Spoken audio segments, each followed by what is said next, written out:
Salut YouTube et bienvenue dans une nouvelle vidéo de déballage. Aujourd'hui, j'ai une licorne sur ma boîte parce que, pour l'anecdote, donc c'est une commande que j'ai passée sur Shoot Avenue. Et lors de la commande, j'ai envoyé un message qui demandait l'air de rien s'il était possible qu'on me dessine une licorne sur mon colis. Et voilà ce que j'ai eu à la fin, une licorne qui je crois est issue de mon petit poney. Je suis un peu déçu parce que j'avais demandé à ce qu'on me dessine une licorne et là on m'a imprimé une licorne et on me l'a collée sur mon colis.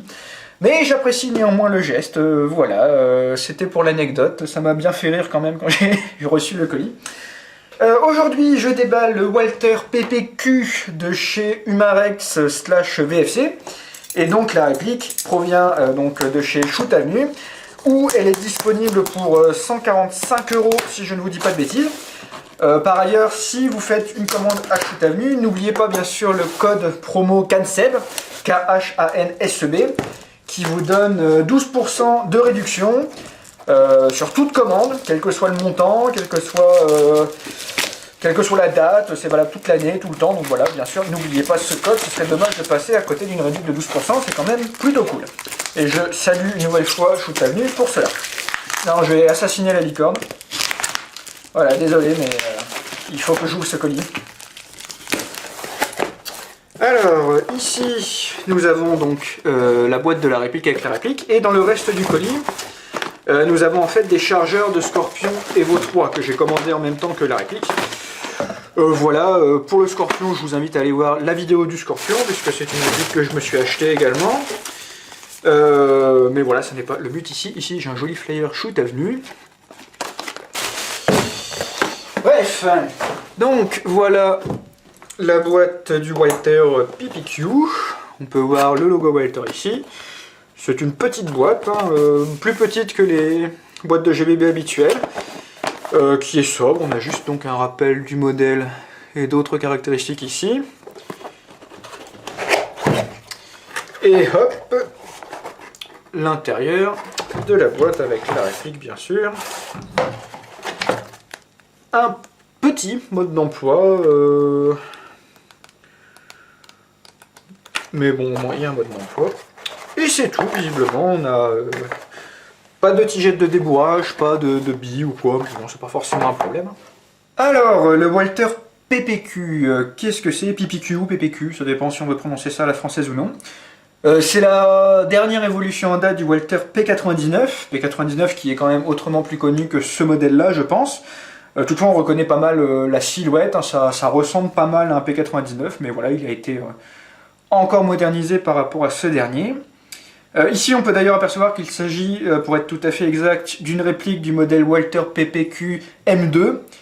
La principale différence avec le modèle standard étant le bouton d'éjection du chargeur, qui est donc un bouton, et pas un levier ambidextre comme sur le Walther P99 d'origine. Vous savez, ça ressemble beaucoup au levier qu'on trouve également sur le Mark 23, l'USP, l'HK45. D'habitude on a un levier donc, qui est ambidextre. Là on a un bouton qui n'est pas ambidextre, pour le coup on peut peut-être le changer de côté.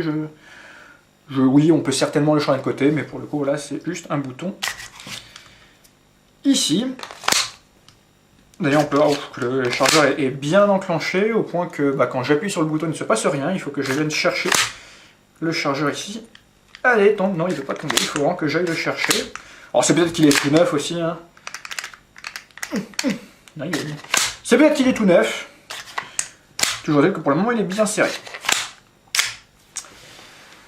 Alors, qu'est-ce que je peux dire sur le Walther PPQ? Il n'est pas très connu pour autant que je puisse en juger. En fait, je serais parfaitement incapable de citer une œuvre de fiction quelconque dans laquelle cette arme serait apparue, puisque je ne vois aucun film, aucune série télé, aucun jeu vidéo, ou même aucun dessin animé où il aurait pu apparaître.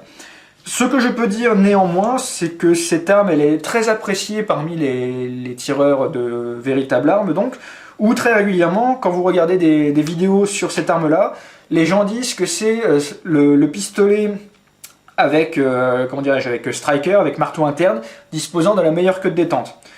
L'idée en fait c'est que sur beaucoup d'armes qui n'ont pas un marteau externe, on a un système un petit peu hybride entre de la double action et de la simple action, c'est-à-dire qu'on a un ressort qui est préchargé, mais le fait de presser la queue de détente va finir de presser ce ressort avant de le relâcher. On trouve ça notamment sur les Glock 17. Là, en fait, si j'ai bien compris, ça n'est pas ça, c'est vraiment une simple action dans le sens où le ressort est vraiment armé lorsque la culasse donc se réarme, ce qui permet d'alléger considérablement le poids de la queue de détente et donc de augmenter la qualité du départ du coup. Donc l'avantage, bah, c'est que pour un tireur sportif notamment, bah, ça permet d'avoir un départ beaucoup plus agréable. Le désavantage, c'est que pour une utilisation administrative, par les policiers, par les gendarmes, ce genre de choses, certains vont considérer que c'est un risque d'accident en plus, un risque de bavure en plus, ce qui fait que voilà, Walther pour le coup market ce pistolet comme plus une arme de force spéciale plutôt que de policier, de gendarme. Enfin bon, tout ça c'est des considérations pour les vrais, n'est-ce pas, hein, que nous ne sommes pas. Nous, qu'est-ce qu'on a? Eh bien, on a un GBB qui est plutôt compact. Au niveau taille, ça me fait penser à un Glock 19.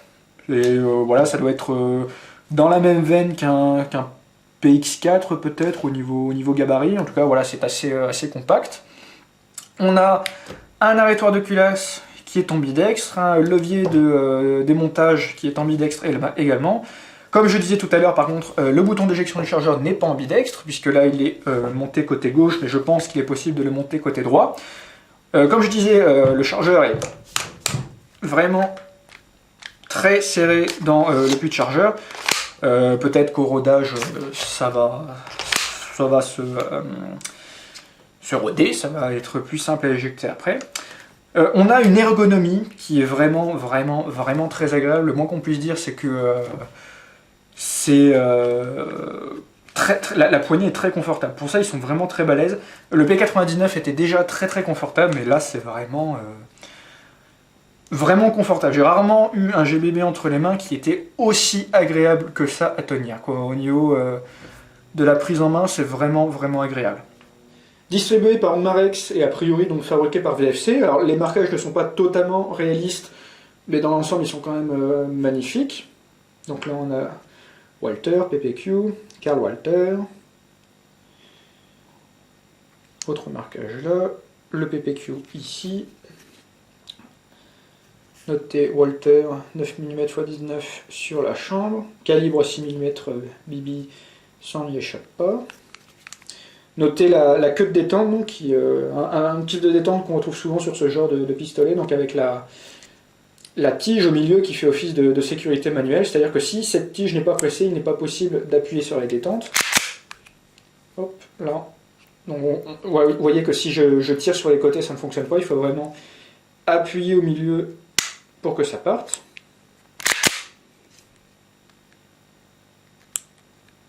Donc la course là est assez faible, ici on sent une résistance. Ouais. En fait c'est assez curieux, on sent une résistance là.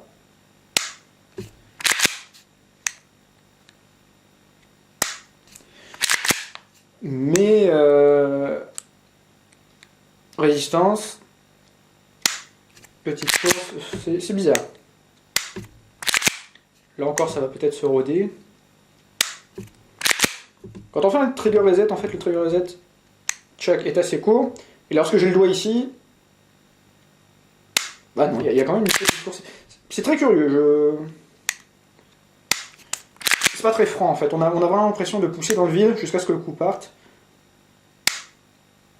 Mais bon, c'est un GBB, hein. C'est pour tirer sur des gens à 5 mètres, 10 mètres de distance. On n'a pas besoin d'avoir une queue de détente de fou, mais pour ceux qui, comme moi, aiment bien ce genre de détails, là, c'est bon, sans plus.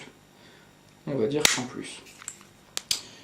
Notez l'arrière, c'est assez amusant parce que l'arrière, on dirait vraiment un P99. Sauf que sur un P99, on a ici une indication de marteau armé, chose qui est absente donc, sur le modèle PPQ. Notez la hausse, le guidon, c'est du standard, les 3 points blancs, que personnellement j'aime bien, donc aucun souci de ce côté-là.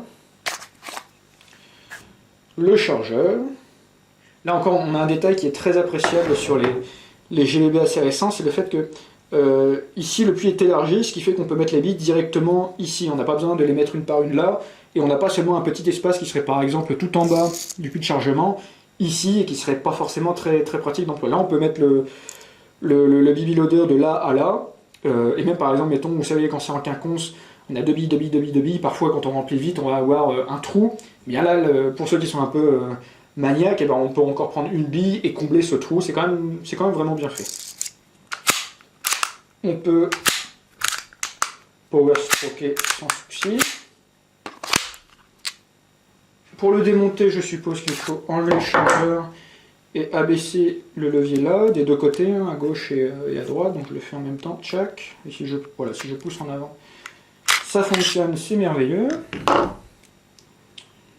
Voilà à quoi ça ressemble. Notez donc la molette ici pour régler le hop-up. La forme de la poignée est vraiment très confortable. C'est vraiment un vrai plaisir à tenir en main ce truc-là. Ils ont vraiment fait un gros travail chez Walter de ce côté-là pour l'ergonomie. C'est vraiment très très agréable. En plus, là, ni mon index ni mes pouces n'interfèrent visiblement avec l'arrêtoir de culasse. Donc non, c'est... Alors si j'avais des doigts un peu plus longs, des mains un peu plus grosses, ce serait peut-être un problème, mais là, ça n'est pas le cas. C'est très agréable. Notez aussi bien sûr le morceau de rail Picatinny ici, donc on peut mettre une lampe standard ou un laser ou ce que vous voulez, je pense que vous pouvez, il y a la place, il n'y a pas de problème. Il faudra que j'essaye avec mes Surefire. Je vais finir cette vidéo juste avec une petite chose que je ne dis jamais, mais gardez en tête que les répliques à gaz, les GBB, les GBBR, ça s'entretient dès réception. Quelque chose que je n'ai jamais sous-entendu dans ma vidéo, mais c'est quelque chose que je fais bien sûr systématiquement pour mes GBB. Pourquoi est-ce qu'il faut le faire? Il faut bien garder en tête que ces trucs-là, c'est fabriqué en Asie, et que c'est acheminé souvent par bateau dans nos contrées. Pendant longtemps, ils sont stockés dans des conditions qui ne sont pas toujours top, et en général, ils sortent d'usine avec un traitement qui leur permet de résister au voyage, mais qui ne sont pas forcément prévus pour un fonctionnement optimal. Donc, pensez bien à réception, idéalement avant même d'essayer la réplique. Alors, c'est un peu frustrant parce que la première chose qu'on a envie de faire lorsqu'on reçoit une nouvelle réplique, c'est de l'essayer tout de suite. Mais voilà, pour vraiment bien faire les choses, il faut essayer d'entretenir des réceptions.